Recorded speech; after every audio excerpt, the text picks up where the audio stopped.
This morning, we're learning at least 11 Americans have been confirmed killed in Israel after war broke out between the country and the U.S.-labeled Palestinian militant group Hamas. And the Biden administration believes more Americans may be among the dozens of hostages kidnapped by Hamas. Israel Defense Forces released some new video showing airstrikes. The IDF says it's taken out more than 1,000 targets across Gaza as it hunts down Hamas. The Israeli defense minister has called a total siege, cutting off all gas, electricity, and power to the Palestinian territory in Gaza. Now Hamas is threatening to start killing more than 100 people held hostage if the shelling doesn't stop. One feels safe. I mean, you feel bombing is just random. I mean, it happens everywhere, anytime. New evidence is coming to light as well, showing the surprise attack had been months in the making. This video shows fighters training on motorized paragliders practicing their surprise arrival into Israel. So far, authorities say more than 1,500 people have been killed since the surprise attacks on the Jewish state began Saturday. And today, the White House plans to deliver remarks on the attack, and this comes as the United States is now providing intelligence, surveillance, and reconnaissance support to Israel's Special Operations Forces as part of the effort to gain a better picture of the status of hostages being held in Gaza. Israel is seeking a resupply of weapons from the United States, including interceptors for its Iron Dome missile defense system, which has been fully activated. Precision guiding missiles and more artillery rounds have also been requested. Right now, Israel has been able to tap into pre-positioned U.S. military stockpiles, and the Pentagon is working with the U.S. defense industry to expedite additional weapons orders to Israel. A Louisville family is trying desperately to get out of Israel amid the fighting. Linda Schuster and her family flew there last Tuesday. She said they were enjoying the trip until Saturday morning when the sirens started going off in Tel Aviv. Since then, she and her family have been stranded at their hotel, listening to the deadly attacks outside. When you hear the bombs go off, you just are, it's scary, and you know that something's happening and people are being killed, whether it's on one side or the other. Another group from Bardstown is expected to return to the U.S. by Wednesday.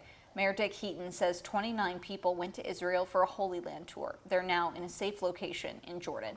As we continue to follow this story, stay connected with us for the latest developments as they happen. You just have to head over to our website, WHAS11.com, or download the free WHAS11 app. We're going to turn now to some different news now. Today, a man accused of kidnapping and robbing his own mother at knife point is expected in court.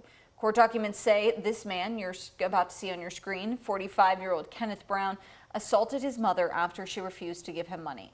According to arrest records, it happened Monday morning in the 4200 block of Wheeler Avenue. The victim told officers Brown hit her and then threatened her with a butcher knife. Records show Brown then forced her at knife point to go to the bank and take out $600. Brown's due in court this morning at 9. And right now, Metro Police are looking for a suspect in an overnight shooting in the Russell neighborhood.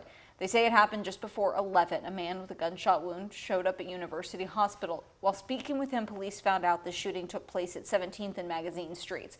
That man is thankfully expected to be okay, and if you know anything about the shooting, you're asked to call the LMPD tip line at 574-LMPD. This morning, we know the man accused of killing Crystal Rogers will stay in jail on that hefty $10 million cash bond. The request to lower bond for Brooks Houck was denied. WHAS 11's Taylor Woods and photojournalist Elijah McKenzie report. In Bardstown, once again, a development in the case of Brooks Houck that has residents talking, a judge refusing to lower his high bond. Probably a lot safer. Nelson County Circuit Judge Charles Sims III is keeping the bond at $10 million. The judge cites 4 reasons. The first, the court believes Brooks has access to substantial financial resources, making less than $10 million unreasonably low. You know, I mean, especially with somebody with that much money, you never know what they can do. You know, and as far as the witnesses goes, nobody wants to see, you know, something else happen. The judge said he believes that most defendants are a flight risk when facing life in prison like Houck. Plus, the judge wrote there is 1 or more cooperating witnesses and the court is concerned for their safety, and the court wants it to be a fair and impartial trial and believes the integrity of the proceeding is at stake because of the actions of the Houck family, deliberately engaging in misconduct. It's gone on many years. They worked very hard to prosecute him, to get the correct evidence, and I believe now that they finally do have everything they need, Yeah, I think he should be held. Sam Markison, U of L law professor, predicted last week on WHAS11 that the judge wouldn't move the bond. He says the behavior of the Houck family factored into that. Recording grand jury testimony against the law, potentially being involved in a murder, an additional murder of Brooks Houck's brother, Nicholas. Markison says these raise real concerns about whether additional crimes could be committed if Houck got out of jail. In Bardstown, Taylor Woods, WHAS 11 on your side. So we'll tell you Houck's next court date isn't scheduled until February the 8th. That's going to be a pre-trial hearing. Right now, he's being held in the Hardin County Detention Center. After months of waiting, setup has finally started for the demolition of a high-view house filled with dangerous chemicals. Trucks, trailers, and bulldozers made their way into the neighborhood as the EPA gets ready to dismantle the 6213 Applegate Lane home.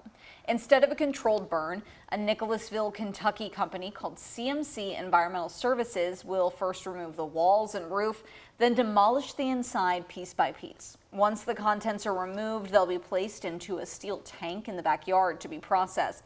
That will allow everything to be safely taken off site and moved to a landfill. The EPA estimates the dismantling process will take about 12 days. While neighbors acknowledge it is a longer process than a burn would be, they say they're all right with that. I think the slow dismantle, yes, it's going to be more of an inconvenience to everybody around here, but I think it's the safer play. EPA officials say neighbors may see smoke or smell something strange during the dismantling process. They also say the risk for a fire outbreak is low, but the Fern Creek Fire Department and air quality monitors will be on site at all times through the demolition.